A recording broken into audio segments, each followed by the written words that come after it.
people think a bowl of oatmeal takes a long time to cook or doesn't have enough flavor.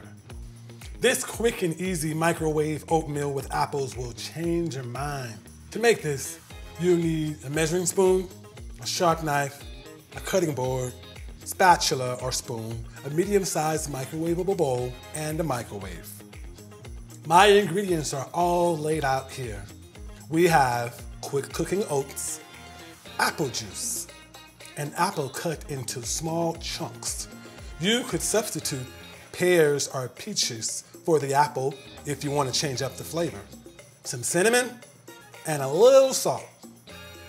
All I do is mix these ingredients together in a bowl and pop it in the microwave on high for 2 minutes.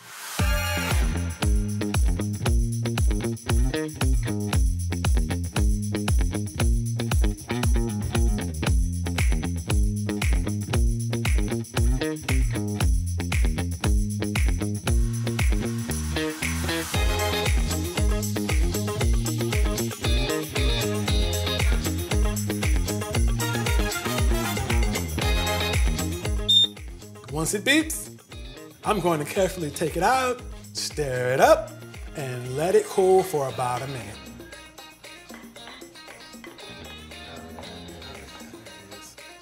And that's it. A quick and delicious breakfast to start your day off right. For more recipes and healthy tips, visit CalFreshHealthyLiving.org.